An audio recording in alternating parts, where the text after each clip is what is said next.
کہ اجلاس کے شرکا نے اس بات پر اتفاق کیا ہے کہ ایک مستحکم جمہوری حکومت وقت کی اہم ضرورت ہے۔ جمعرات کو ایک اور سیشن ہوگا جس میں نون لیگ کے دیگر صوبوں کے نمائندے شریک ہوں گے۔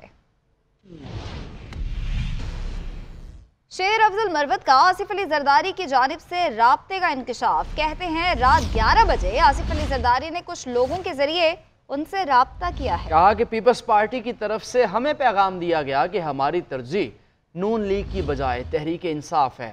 بانی پی ٹی آئی سے ملاقات میں رابطوں سے آگاہ کروں گا۔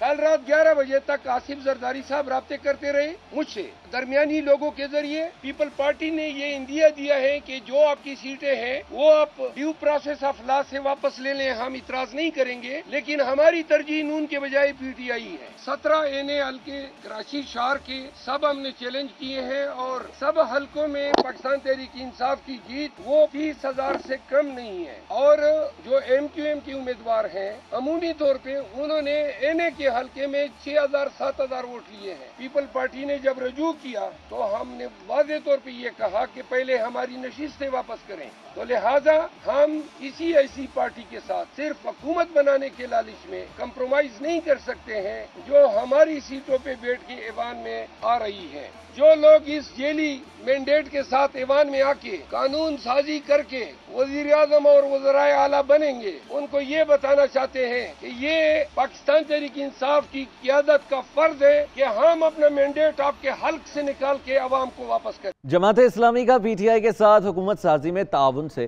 صاف انکار۔ لیاقت بلوچ کا کہنا ہے کہ پی ٹی آئی سے بات چیت وفاقی اور صوبائی دونوں حکومتوں سے متعلق تھی۔ ترجمان قیصر شریف کے مطابق پی ٹی آئی سے قومی سطح پر اشتراک عمل طے پایا تھا، لیکن تحریک انصاف نے اپنے موقف کو تبدیل کیا۔ پی ٹی آئی نے اپنے موقف میں کہا کہ جماعت اسلامی اپنا فیصلہ کرنے میں آزاد ہے۔ جماعت اسلامی نے پی ٹی آئی کے ساتھ اتحاد سے معذرت کر لی۔ نائب امیر جماعت اسلامی لیاقت بلوچ کا کہنا ہے کہ پی ٹی آئی سے بات چیت مرکز اور صوبوں سے متعلق تھی۔ وفاق میں پی ٹی آئی نے کسی اور جماعت کے ساتھ اتحاد کیا، صرف خیبر پختونخوا میں پی ٹی آئی سے اتحاد کا جواز نہیں بنتا۔ ترجمان جماعت اسلامی قیصر شریف نے کہا کہ تحریک انصاف نے موقف بدلا، اس لیے ان سے اتحاد نہیں ہو سکتا۔ تحریک انصاف اور جماعت اسلامی کا جو قومی سطح پر اشتراک عمل تھا وہ قومی مفاد میں تھا، لیکن تحریک انصاف نے اپنے موقف کو تبدیل کیا ہے، جس کی وجہ سے ہم ان کو یہ رپلائی کر رہے ہیں کہ وہ خیبر پختونخوا میں بھی جس سے چاہیں اپنا اتحاد بنائیں، جماعت اسلامی کو اس حوالے سے خوشی ہو۔ جماعت اسلامی کے سینیٹر مشتاق احمد خان کا استدلال، کہتے ہیں جماعت اور تحریک انضمام نہیں ہو سکتا، کے پی میں حکومت کے لیے پی ٹی آئی کو پلیٹ فارم فراہم نہیں کر سکتے۔ پی ٹی آئی اور جماعت اسلامی کو مرج کر لیں یا جماعت اسلامی جو ہیں وہ اپنا نام دے دیں، اپنا ایک کانسٹیٹیوشنل جو ہے ان کا فریم ہے وہ فراہم کر لیں پی ٹی آئی کو۔ میں سمجھتا ہوں اس حوالے سے جماعت فیصلہ کر چکی کہ یہ نہیں ہوگا۔ ادھر جماعت اسلامی کے صوبائی امیر نے بھی پی ٹی آئی رابطوں کی تردید کر دی۔ پاکستان تحریک انصاف کے مرکزی صدر چودھری پرویز الہی کہتے ہیں کہ نواز شریف کے ساتھ شہباز شریف نے ہاتھ کھڑ دیا ہے۔ نواز شریف کا رہا سہا بھرم بھی خاک میں مل گیا، اب یہ عوام سے منہ چھپاتے پھر رہے ہیں۔ پی ٹی آئی کے مینڈیٹ پر لاڈلوں کو ڈاکہ نہیں مارنے دیں گے۔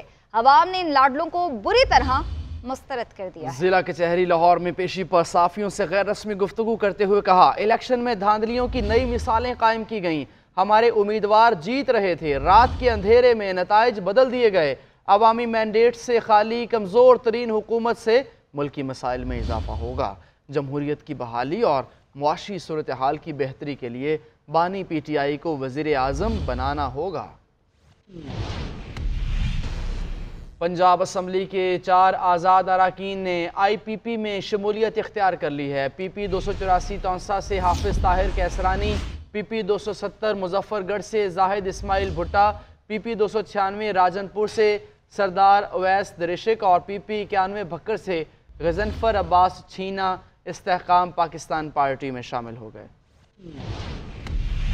تحریک انصاف کے لیے خصوصی نشستیں حاصل کرنا ناممکن نظر آنے لگا ہے۔ ایم ڈبلیو ایم سے اتحاد کا بھی کوئی فائدہ نہیں ہوگا۔ ایم ڈبلیو ایم نے مخصوص نشستوں کے لیے ترجیحی فہرست جمع نہیں کرائی۔ الیکشن ایکٹ سیکشن 104 کے تحت مخصوص نشستوں پر صرف ایسی خواتین اور اقلیتی امیدواروں کا انتخاب اہل قرار دیا گیا جن کے نام سیاسی جماعتوں نے الیکشن کمیشن آف پاکستان کو طے شدہ وقت کے اندر جمع کرائے ہوں۔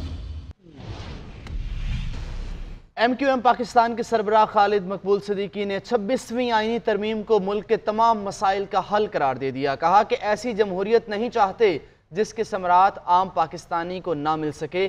ANP سے اتحاد کا فائدہ آنے والی نسلوں کو بھی ہوگا. ANP سندھ کے صدر شاہد سید کا کہنا تھا کہ کراچی کے امن کے لیے MQM سے اتحاد کیا. اس سے اردو اور پشتو بولنے والے دونوں قومیتوں کے لوگ خوش ہیں.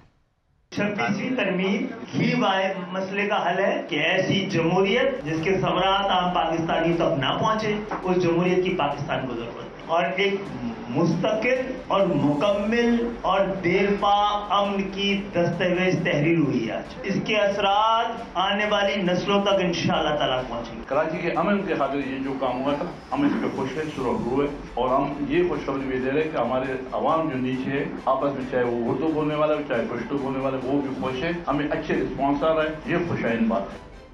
پاک بحریہ کی چھٹی بنگلور کلاس آبدوز کی تقریب کا انعقاد Karachi shipyard and engineering works میں ہوا. Chief of the naval staff admiral Naveed Ashraf تقریب کے مہمان خصوصی تھے.